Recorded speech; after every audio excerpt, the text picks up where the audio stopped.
भारत के युद्ध में जब नकुल और कर्ण के बीच में घोर युद्ध हुआ, नकुल ने बहुत बहादुरी से युद्ध किया, परंतु वह कर्ण से हार गया। जब कर्ण ने उनसे कहा, पांडुनंदन, बलवानों के साथ युद्ध करने का साहस अब न करना, जो तुम्हारे समान हो उसी से भिड़ने का हौसला करना। इस बात से नकुल बहुत दुखी होकर वापस लौट गए, रणभूमि से वापस लौट गए और युधिष्ठिर के रथ पर बैठ गए। इतने में सूर्यदेव आकाश के मध्य भाग में आ गए। उस दोपहरी में सूतपुत्र कर्ण चारों ओर चक्र के समान घूमता हुआ पांचालों का संहार करने लगा। शत्रुओं के रथ टूट गए, ध्वजा पताकाएं कट गईं, घोड़े और सारथी मारे गए तथा बहुतों के रथ के धुरे खंडित हो गए। कुछ ही देर में पांचाल सेना के रथी भागते देखे गए। हाथियों के शरीर खून से लथपथ हो गए, वे उन्मत्त की भांति उधर भागने लगे। ऐसा जान पड़ता था मानो वे किसी बड़े भारी जंगल में जाकर दावानल से दग्ध हुए।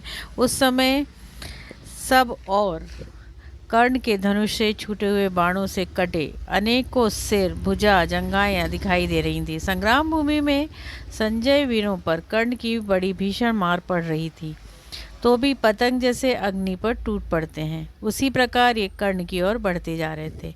महारथी कर्ण जहाँ तहाँ पांडव सेनाओं को भस्म कर रहा था, अतः क्षत्रिय लोग उसे प्रलयकालीन अग्नि के समान समझकर उसके आगे से भागने लगे।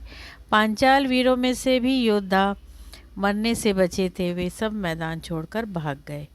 संजय ने कहा, राजन, एक और आपके पुत्र युयुत्सु कौरवों की भारी सेना को खदेड़ रहा था।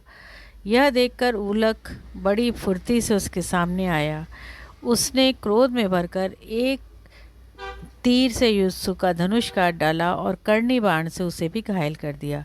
युयुत्सु ने तुरंत ही दूसरा धनुष उठाया और 60 बाणों से उलक पर एक तीन से उसके सारथी पर वार किया, उसे अनेकों बाणों से बीन डाला। इस पर उलुक ने युयुत्सु को 20 बाणों से घायल कर उसकी ध्वजा को काट डाला। एक भल्ल से उसके सारथी का सिर उड़ा दिया, चारों घोड़ों को धराशायी कर दिया और फिर 5 बाणों से भी उसे बीन डाला। महाबली उलुक के प्रहार से युयुत्सु बहुत ही घायल हो गया और एक दूसरे रथ पर चढ़कर तुरंत ही वहाँ से भाग गया। इस प्रकार युयुत्सु को परास्त करके उलुक झटपट पांचाल और संजय वीरों की ओर चल पड़ा। दूसरी ओर आपके पुत्र श्रुतकर्मा ने शतानिक के रथ, सारथी और घोड़ों को नष्ट कर दिया। तब महारथी शतानिक ने क्रोध में भरकर उस अश्वहीन रथ में से ही आपके पुत्र पर एक गदा फेंकी। वह उसके रथ, सारथी और घोड़ों को भस्म करके पृथ्वी पर जा पड़ी। इस प्रकार ये दोनों ही वीर रथहीन होकर एक दूसरे की ओर देखते हुए रणगंगा से खिसक गए। इस समय शकुनी ने अत्यंत पैने बाणों से सुतसोम को घायल कर दिया, किंतु इससे वह तनिक भी विचलित नहीं हुआ। उसने अपने पिता के परम शत्रु को सामने देखकर उसे 1000 बाणों से आच्छादित कर दिया, किंतु शकुनी ने दूसरे बाण छोड़कर उसके सभी तीरों को काट डाला। इसके बाद उसने सुतसोम, सारथी, ध्वजा और घोड़ों को भी तिल तिल करके काट दिया।